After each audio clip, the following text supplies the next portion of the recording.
Hi everybody, welcome back. This is the little video tutorial, if you will, that I'm going to record for you. This is just some quick information that will boost your confidence as we engage voters and make sure that they're informed and engaged and ready to vote for all of our amazing candidates in November.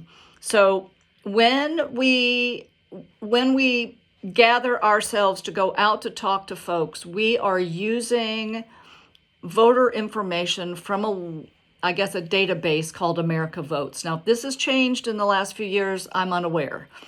But I think we're still using America Votes.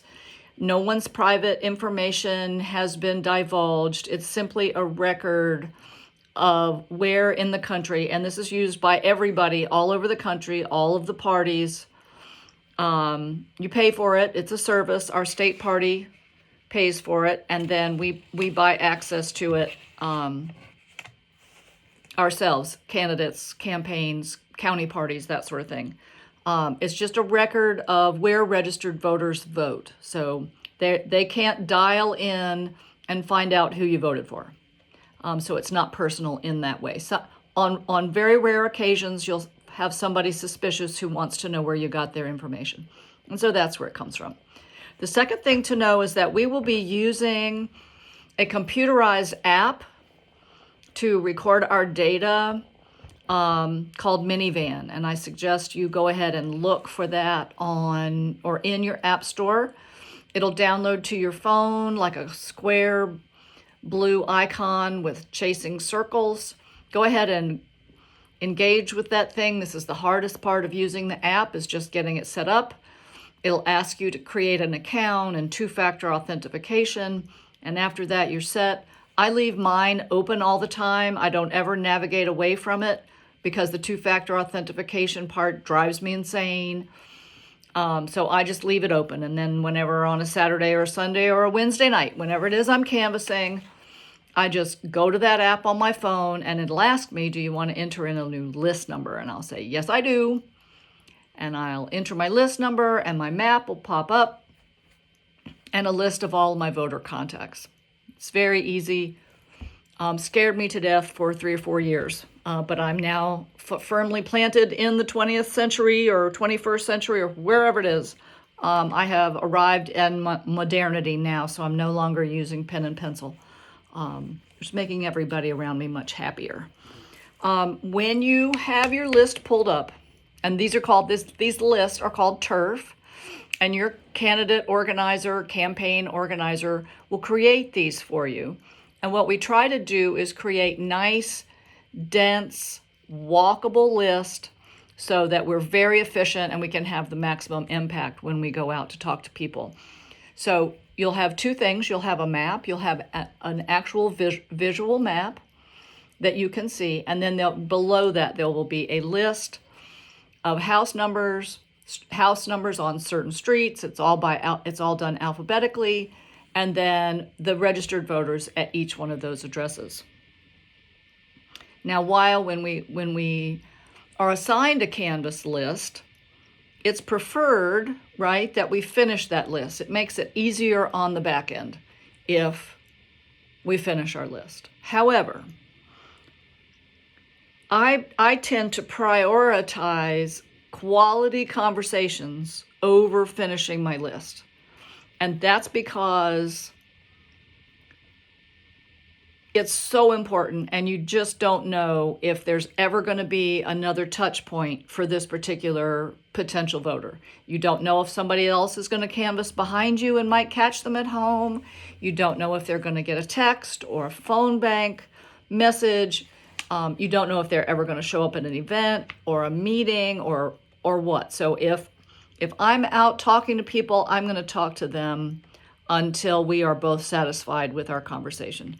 I am not going to run through my neighborhood just for the sake of finishing.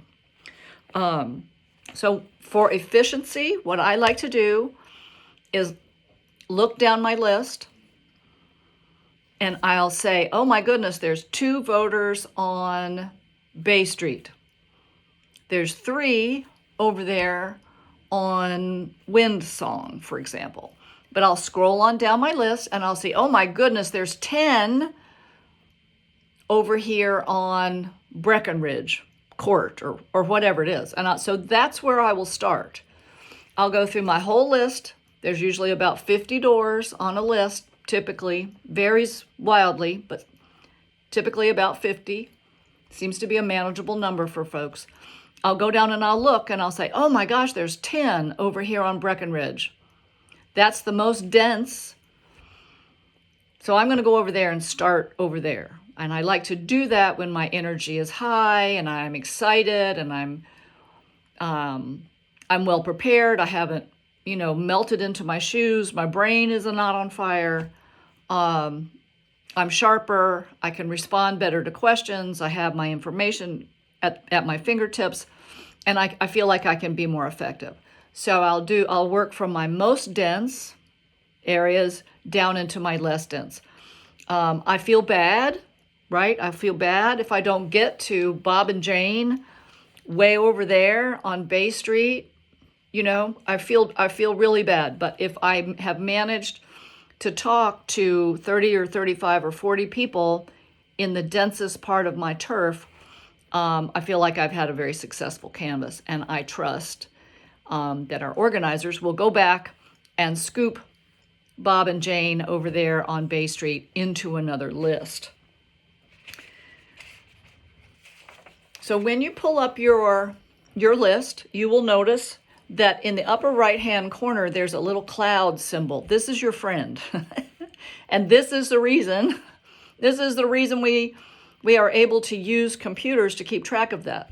That's the cloud, and that's the sync command from our iPhone app to the cloud. And that's where we record all of our data, all of our voter contact, all of our not home, could not reach this contact, refused, which does happen, not very often, or whatever it is, whatever information we get back from them for a particular canvas. Let me see if there's something else I need to be sure to tell you about. No, I think that's it. And if you're comfortable with this, if you go ahead and download the Minivan app onto your phone, and your organizer can give you a list number, you can go ahead and scroll through and look at each individual address, and you can say, oh, well, there's Bob and Kathy on Smith Street. So you click on Kathy, whatever Kathy's last name is, and her information will come up, and the script will populate, right? And you can practice. You can practice toggling around on your Minivan app until you're comfortable. As long as you don't sync, you won't mess up the data in the cloud. You just navigate away from your practice session and all of that stuff disappears. So I hope this is helpful. If you have any questions, and if you need some additional advice, or if you realize there's things that I needed to talk to and I didn't, feel free to reach out. And I hope to see you in the street soon. Thanks, guys. Bye.